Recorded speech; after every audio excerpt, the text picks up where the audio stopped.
if I have a caravan and I'm trying to move assets between two locations in like medieval Europe or something like that, and that caravan had a lot of gold in it, right? If that is raided by a group of bandits, those bandits, because the gold is easily divisible, can easily divide it. They can easily use it, even in small increments, to buy a beard.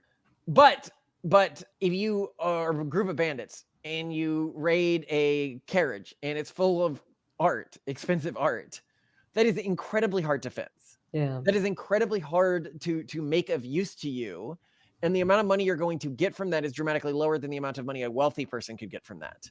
And for those reasons, there is differentially less reason to raid those carts. Now, with crypto, it's a little different. If I split my key between multiple carriages, for anyone to gain access to any of it, they would need to successfully heist every single carriage was a portion of my key. I hope it now makes sense to you why this is such a valuable asset to the ultra wealthy. And then the question is, do we live in a world where wealth is being more and more concentrated among a smaller and smaller class of people? And to me, the answer there is fucking obviously. Would you like to know more? Please. You know you're number one. You are the sun around which we revolve. That is not true. You are the best, and I love you. But But we're going to talk about Bitcoin today. Bitcoin. Right? Yeah. Yeah, so we got a comment under we had done a video on, investment, and we mentioned Bitcoin briefly in that video. And why I thought I liked it more than precious metals as like a long-term investment, and we're pretty heavily invested in that area of crypto, at least. And one of the comments said, I would never get Bitcoin because you don't own your own Bitcoin. It's always on another exchange like FTX or something like that. But with gold, I can own my own gold. And when I saw that, I was like, holy shit. Like, even in our audience, which I consider a fairly educated audience, I was surprised by the lack of knowledge about the basics of Bitcoin as an investment or the way Bitcoin works or why it has value. If you are a Bitcoin person, you would hear something like that and just guffaw at the insanity of it because it is so super incorrect. So what we wanted to take this podcast to do is explore Bitcoin as an asset, i.e. not as a technology, not why. And I think this is the problem with Bitcoin videos is they so often approach it being like, oh, here's the technical part of why it's cool. Here's the whatever, great. Or here's how to invest and look at these weird charts and this is my method. Yeah. Or that. Oh, here's it going up and to the right and here's it going down and this is how you know it. And you know because of the this and that, how it's going to change, blah, blah, blah, right? Yeah. Whereas I want to try to do an episode on Bitcoin, and this is why I didn't really prep for this episode. Otherwise, I would have on an episode on Bitcoin. Interesting. Just at the highest conceptual investment level, as an asset, discuss why it's a thing of value and why I think it will be a thing of long-term value that I am very interested in participating long-term when I think about my kids and stuff like that. All right, let's do it. Well, so Simone, do you want to take a start in the basics of what you understand of how Bitcoin works? Okay, things I personally like about Bitcoin. One is it's not owned or run by a government. Although there are obviously complications to this, where the supply could be manipulated if enough people who hold large amounts of Bitcoin sort of decide they want to change this. Another thing that made it stand out to me is that you actually really can own this. And this is an asset that when shit hits the fan, you can take with you, and you literally don't have to have anything as long as you've remembered recovery phrases. And that's kind of scary. I mean, you could have it written somewhere. You could have it, all these different friends hold different ones. There are many different ways you can do it, but literally you don't even need to have any sort of device or thing, and you can still have your value. And it's not on an exchange. It's not where people can get it. And so hold on, I want to double click on what you said there, because you're just listing facts, and I think that second point is something that can be kind of confusing, and that was clearly confusing to the individual who first heard about this. Okay, dive in. So crypto is an asset at the most basic level. And I said this in the previous episode on this subject. It is the first time in human history in which we have had an asset with a known quantity that is divisible and easily tradable. And a person could say, well, you don't have full ownership over it, which is just not true. You actually have a fuller ownership over Bitcoin than you do gold or any asset. You literally have more ownership over your Bitcoin than you have over a block of gold you're holding in your hand. So why is that the case? That is the case because unlike the block of gold that you are holding in your hand and someone could come along and yoink it, with Bitcoin, if you have memorized your passphrase, you literally, there is no way to access it other than hacking the entire you can be blockchain. tortured. You can be tortured, but also You could be tortured. But do you understand that is an additional level? You can be tortured for like the location of your gold or something like that, right? Yeah. But Yeah. somebody could also externally find your gold. That's You true. could have somebody come along. No one can find your Bitcoin or unless other you crypto voluntarily give up that information. Yeah. And that is wildly different from any other. Now, voluntary, obviously, torture and stuff like that. But that is a level of self-ownership that goes beyond the self-ownership of gold. Mm-hmm. And then somebody could say, well, who doesn't understand Bitcoin very well, so it's useful for me to explain this. Well, okay, but where is it actually stored? Like, who actually has it if you just have a code in your head? And think of it like this. It's distributed among everybody who has Bitcoin. That's who has it. It's actually a little bit more nuanced than that. It's sort of like everybody who has a node that's operational for Bitcoin. So there's around 13,000 Bitcoin nodes. So everybody who has one of these, and you can set one up in your house, right, if you want to, and participate in the system, is who's storing it for you. And when there is between the nodes incongruencies, so like suppose like a portion of the nodes are like, I want to change what's on the blockchain. You need to get like basically everyone with a node to immediately participate in this charade when you personally can set up a node whenever you want. Like it's just comically these are like impossible to do. Culturally extremely libertarian, independent people too. So it would take a lot, I think. Yeah. So that's interesting. And it would also lower the value of Bitcoin as an asset if anyone found out for everyone else who owned Bitcoin. Like if it could be easily taken like that.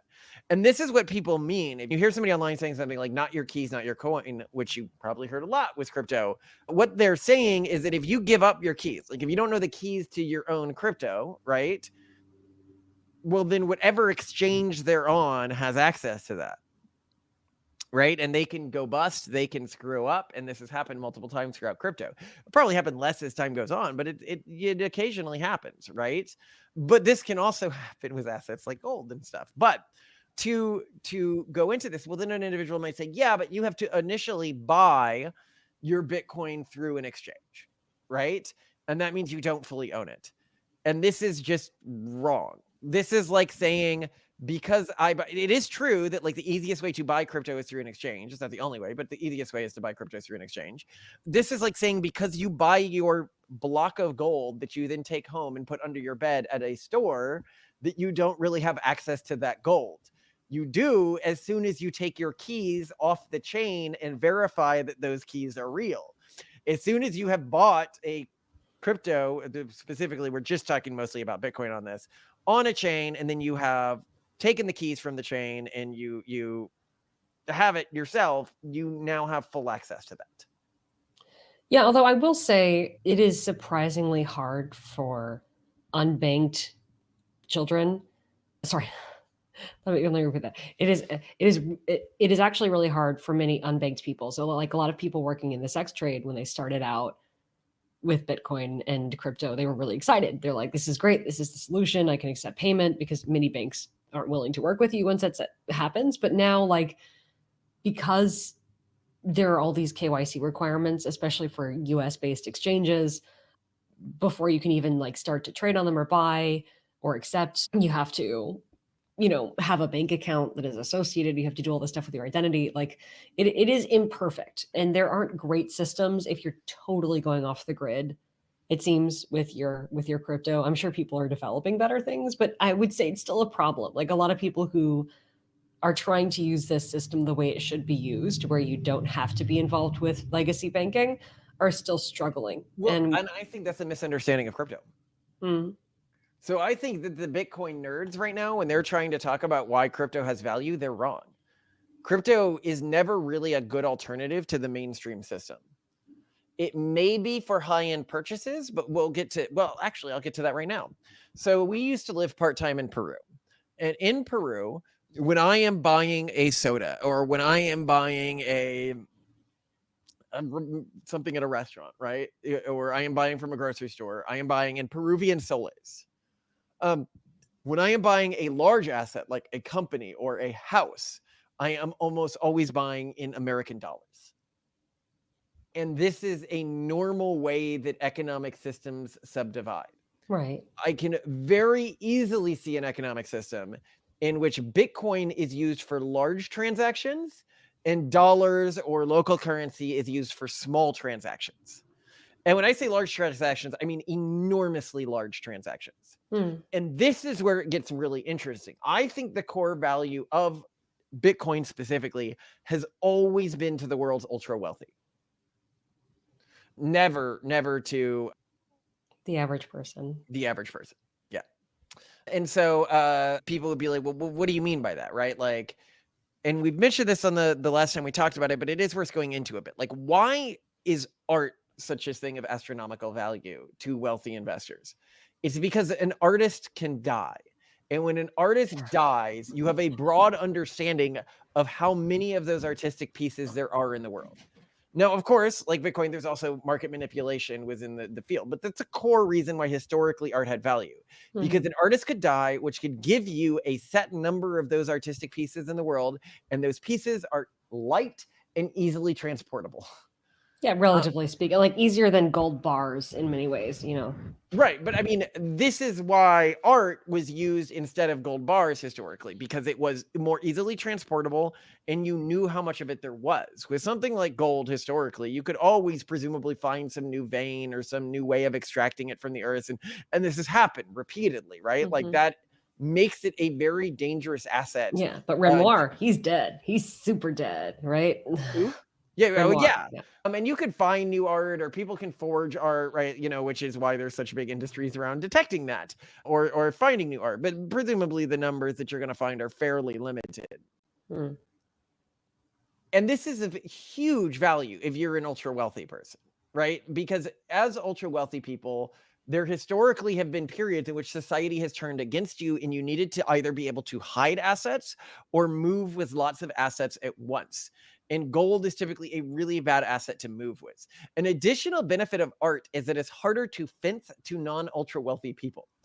So let me Oh, I see. Like you're trying to buy a property in some other country because you're hiding. Like you're hiding as a wealthy person, and you're like, "Listen, I have this Van Gogh. Like, take it and give me your beautiful mansion in mysterious nowhere country." And they're like, "Well, what am I going to do with like, like Well, this is no, they not useful to would me." do a deal like that, and that They has would. happened. So, like, the Shroud of Turin actually was traded for 2 castles in Italy, Oh, um, good as an deal. example of, like, art or relics being traded for high amounts, Okay. that's now, well, I mean, this matters, right? Because to wealthy people, this has value. They can trade it to other wealthy people for Mhm. other very large things. But with gold, so, like, imagine I have a caravan, like, this is medieval times. I have a caravan that's moving between 2 cities that's trying to move my wealth, right? Mhm. If I have a caravan and I'm trying to move assets between 2 locations in like medieval Europe or something like that, and that caravan had a lot of gold in it, right? If that is raided by a group of bandits, those bandits, because the gold is easily divisible, can easily Mhm. divide it. They can easily use it, even in small increments, to buy a Mhm. beer. You could, historically in the Old West, that's where they'd grow out their nails. They'd scrape a little bit of gold dust and they'd use that to buy a beer, one like nails worth with one. Anyway, Gross. so this is why it was saloons. I think we'd get the long pinky nails for the scooping of gold dust. Anyway, Simone. So, but if you are a group of bandits and you raid a carriage and it's full of art, expensive art, that is incredibly hard to fence. Yeah. That is incredibly hard to make of use to you, and the amount of money you're going to get from that is dramatically lower than the amount of money a wealthy person could get from that.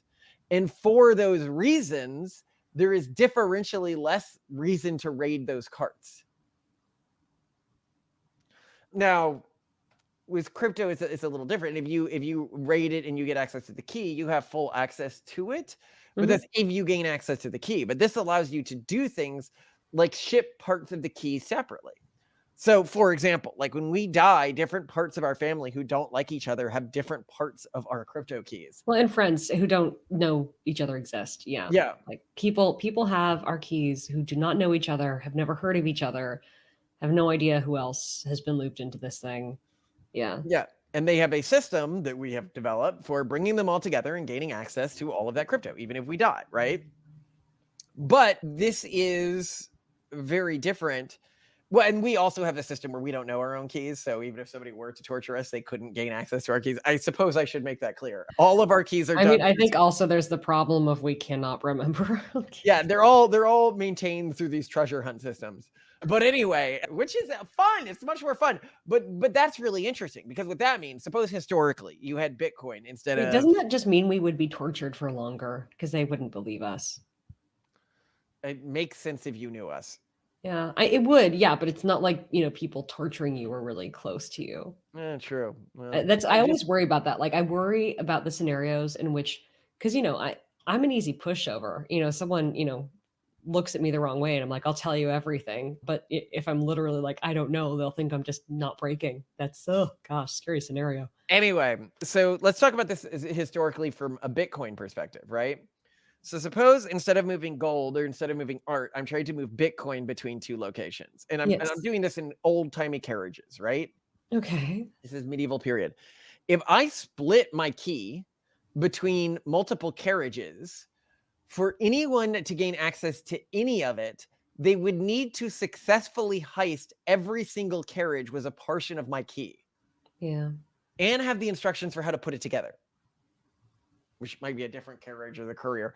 Not that it couldn't be done, but I hope it now makes sense to you why this is such a valuable asset to the ultra wealthy. And then the question is, do we live in a world where wealth is being more and more concentrated among a smaller and smaller class of people? And to me, the answer there is fucking obviously. This is not a trend that's reversing. And in a world with wealthier rich people, crypto has an increasing level of value, specifically Bitcoin. Yeah. And we could talk about, oh yeah, but what about ETH? Like that's like ethical Bitcoin, right? Except the code base gets changed pretty unilaterally all the time. And if they ever wanted to, they could just change it. It really has none of these assurances that Bitcoin has. Like I've been going over and over again, all these assurances that make it such a stable asset. ETH doesn't have those assurances. Yeah. Now, I'll tell you what Bitcoin does not fucking have. And this is important to understand if you've only heard about it from the zeitgeist.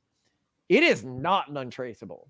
It might be the single fucking most traceable asset in the world, which is part of what makes it, easy to verify. But if you've gotten into Bitcoin because you think you've gotten some form of currency that people can't trace where it's going, they may not be able to trace who owns a wallet, but even that is harder these days with government controls. It is dramatically more traceable how it's being used than dollars or gold or even bank accounts, really.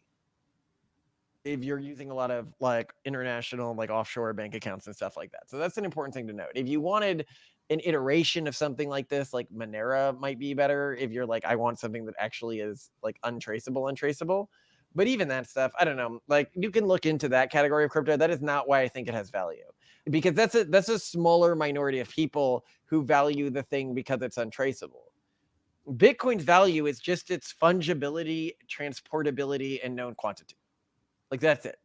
Now, what other misconceptions do I often hear here? Well, I think a lot of people are like, well, there's zero practical application. No one's using this. No one can use this for day-to-day There's transactions. zero fucking practical application of art.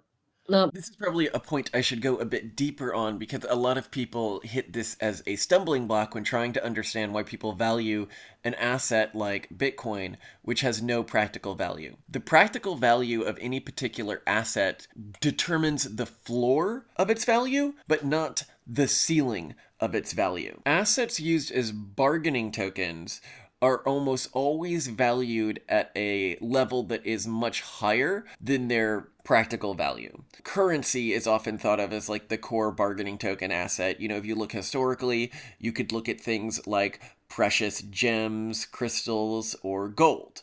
Now, people would be like, yeah, but gold has practical value. Yet, if I ask someone the practical value of gold today, they're like, well, it can be used in electronics, right? If I ask someone the practical value of gold historically, they'd say, well, it could be used in jewelry. Well, then why did it maintain a linear value as this core practical purpose changed? And that's because gold has always been valued at much more than its practical value because it was used as an intermediary for exchange. With gold, I think it can sometimes cloud people because people can think of the industrial applications or something like that. Instead, let's talk about something like diamonds. So you look historically at the value of diamonds, they have almost always been valued at much, much higher than their practical value, especially before we found out about the industrial capabilities of something like a diamond. Why were they valued like that? Because the elites always need some sort of ultra scarce portable asset to do really high value transactions. But a person could say, well, yes, but even historically, a diamond could be used in things like jewelry. And it's then saying, well, why would you use a diamond in jewelry instead of like a really pretty seashell? Right? There's many seashells that are approximate in beauty to a diamond. It's because a diamond is scarce and therefore a sign of value. It is its scarcity and portability which is giving it its value. Now, a person may say, yeah, but at least a diamond, unlike Bitcoin, has some base level of practical utility. Well, that's really irrelevant. As soon as you have admitted that any asset is trading for more than its practical utility because of its scarcity, that net difference is the net difference of where something like Bitcoin can come in and have value. well, but I mean, I would also argue that when we go to various communities in Latin America, when we look at Venezuela, like suddenly crypto is pretty pervasive. Not always Bitcoin, quite frequently Bitcoin. So Um, yeah, and this is actually an interesting point that you're making here. Crypto has differential value in economic situations in which people do not have trust in their governments. Hmm. Okay. So if you're thinking about it as an investment asset, I ask a question. Do you think that 50 years from now, people will have more trust in their governments than they do today, or less trust in their governments than they do today? I think it's pretty obvious. For me, the biggest question I have about Bitcoin as an asset is supercomputers and how long until it's cracked. Because when the Yeah. blockchain is cracked, and we have friends who off the record have told us that they, like, if you look at like the quantum computers that they're working with, they're not that far from being able to do it, or they could even do it right now. Yeah, it could even be the case that for over a year, multiple people have cracked this. There's a clear incentive to not talk about it. Now, this is what's really interesting to what Simone is talking about here. If you crack Bitcoin with a supercomputer, you actually have a huge economic incentive to not let anyone know that you cracked a Bitcoin. Mhm. Otherwise, everything you take from it has no value, and you would Mhm. take stuff at small levels. You'd likely do a Mhm. Superman thing, like a tax on everyone who has Bitcoin. Right. Now, what's interesting about these quantum computers is, at least my understanding of existing technology, is you really can't have that many at a time. And they can really only be operated by large state or corporate What institutions. do you mean you can't have that many at a time? I just mean they're incredibly expensive to build. I predict that within 100 years, computers will be twice as powerful, 10,000 times larger, and so expensive that only the 5 richest kings of Europe will own them. Oh, as in like very few people would be able to afford. Well, no, so I've heard some people be like, well, I found this method that would enable me to do it without tons of money. So, I mean, it's plausible that someone has developed a method that's actually affordable. less plausible than the people who are brute forcing it with money, of course, but still. So that's what I worry about with Bitcoin is does increasing technology make it less relevant? And I think that is a really real and very big fear. But I Right, think but that, doesn't I guess I guess there's less risk with the US dollar because there's so many different well, processes at play. here's the other thing. People would say, well, what if governments ban it, right? Like that could hurt its value, and that can hurt its value in the moment. But over the long term, look, let me put it this way. How many Chinese people do you think own Bitcoin, and how many times do you think China has banned Bitcoin? Right? Like a lot, and a lot. So yeah, if anything, in increasing and frequent bans just make it like prove its use case more to individuals. Hearing a government ban something once is scary for its long-term potential. Hearing that a government had to ban something like 5 different times is very promising to that thing's long-term potential, because it indicates that the government clearly is having trouble actually banning its use. And therefore, you know, an asset does not require government approval to continue to be of utility. And also, any negatives from the bans are already baked into the price of the asset. Yeah. And I think I'll be for us, clear, though, like the big thing for us was doing a lot of work with Venezuelans and doing a lot of work in Latin America and just seeing it actually in everyday use. Because for us, we were first exposed to crypto in like 2012. And it was always in this really like abstract, kind of difficult to use environment. So I was just like, well, this is always going to be relegated to like super techie people who are really into it from a theoretical standpoint. And then when I saw super non-tech savvy people using and exchanging crypto, I realized, oh, wow. Okay. So even people who are not into tech, who don't even own a PC or like, like anything, a lap, like anything larger than a smartphone are using this. Okay. I'm yeah, but interested. and let's talk about gold for a second, right? So people can be like, yeah, well, the government can't it can ban your ability to hold Bitcoin, but it can't ban your ability to hold gold. And it's like literally the US government has done that before. The When did the US government do 1935 this? Gold Reserve Act banned the ability to personally hold gold with the exception of jewelry and collector's coins. So this has happened before, right? Like, no, any asset that threatens a weak currency is going to be subject to potential bans. The question is, how easy is it for the government to search your house for that asset? Gold, fairly fucking easy, especially with current technology. Bitcoin, basically fucking impossible. So that is really you just made the point that it's like easy to trace, so that's a problem. what you'd say is, oh, the boat. That's what everyone says. The boat? I lost it in a boating accident. Oh, I had all my lost my keys in the keys. boat, and then the boat sunk, and I don't have Or, them. or you were one of those people who tried to memorize your keys and you forgot them, or there That's and believable there's with so many us. famous cases though, like already of people who bought Bitcoin, and it was like this really theoretical thing and they completely forgot about it because they thought it was worth absolutely nothing.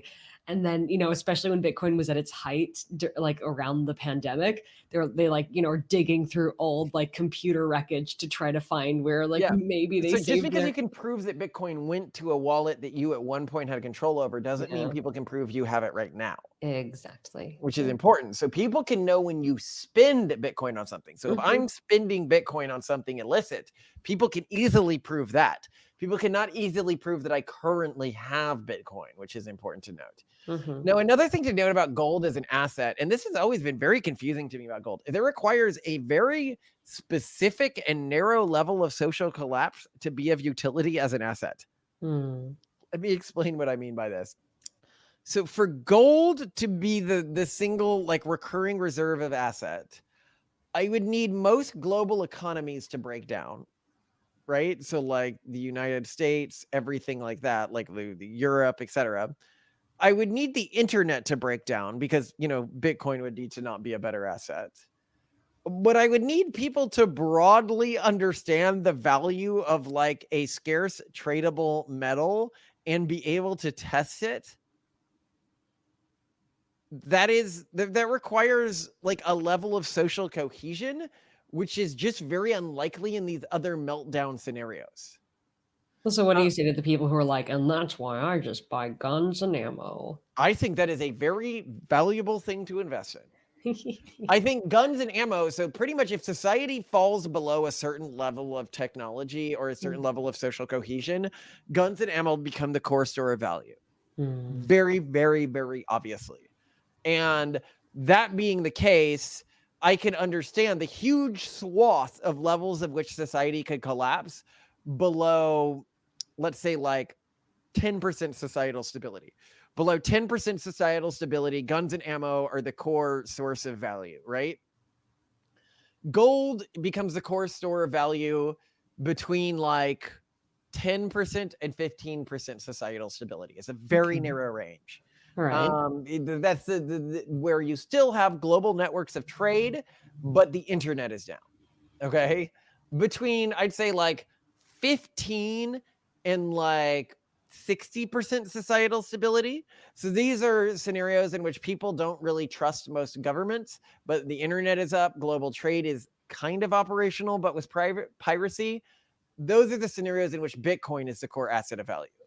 So it's just like a much wider range and much more likely range in terms of when I look at real outcomes for the world that I think we're going to fall into. You know, as I say, I think the world's heading to where South Africa is today in terms of stability. So rolling blackouts don't mean the internet has no value or Bitcoin has no value, right? It's the same with, you know, unsafe streets, unsafe care, you know, moving assets. All of that stuff only increases the value of Bitcoin, right? Even frequent blackouts doesn't make the internet go away as like thing, right? I think things need to get pretty fucked for the internet to go away. But that's my That's actually a scary thought. I don't know how much there is protecting the internet the way it works now. Well, I mean, we've had some friends. The other thing that I know people have stored as an asset in case of collapse is Wikipedia.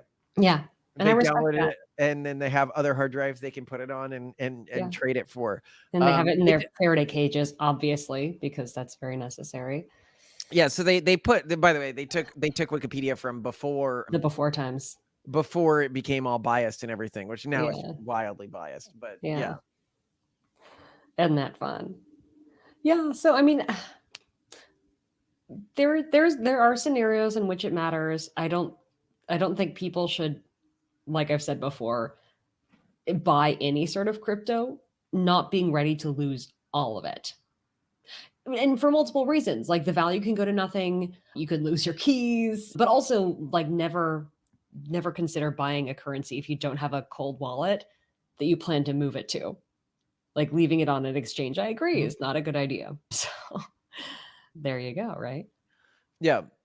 And there's also weird things you can do with all this that split up portions of your key and make it so that even you can't easily access it, which is the way that we handle everything, which is weird to a lot of people, but I think it makes us marginally safer.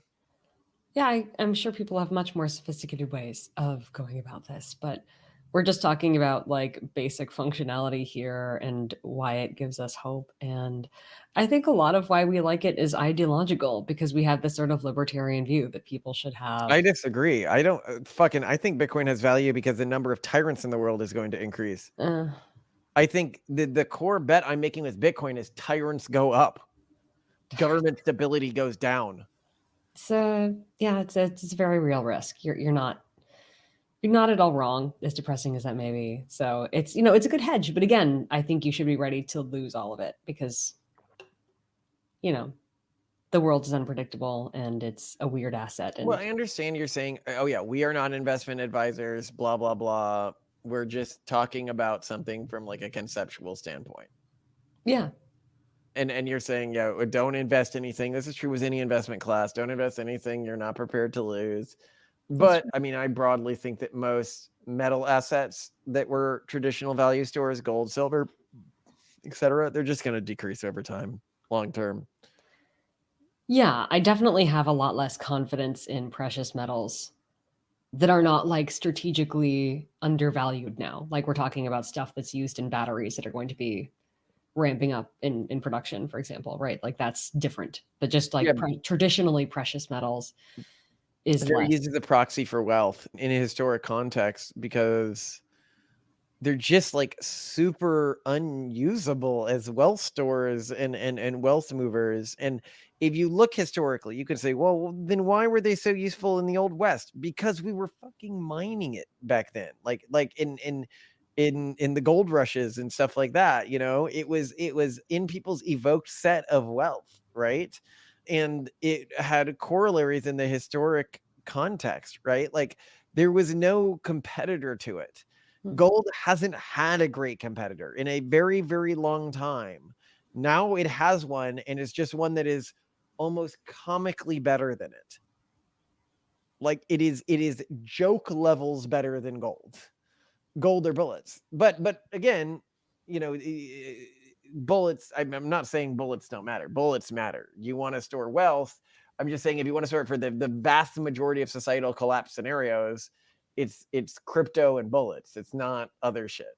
Now there's other stuff you can do. Phosphates, advanced semiconductors. There's some other things that might be worth storing value in, just not precious metals. Well, I also think that when you get to weird stuff like that, even bullets, the risk of counterfeiting, if you're not really careful, is higher, right? So then that's just one other thing to consider. Yeah. Well, here's something I'd ask. If you're wondering why I think gold has such low value, imagine society has collapsed. Somebody comes to you with a fucking car full of gold, and they want to trade it for your guns or your food or your semiconductors or your whatever. Are you actually going to take that as trade? Do you That's a good actually think that question. there's somebody else out there who's going to take that in exchange for shit that you need? Hmm. Or are you going to say, hey, I noticed you have a gun in your car. Can you give me that? I noticed you have a hoe in your car. Can you give me that? I noticed you have a shovel in your car. Can you give me that? I noticed you have some horses or some chickens. Can you give me that?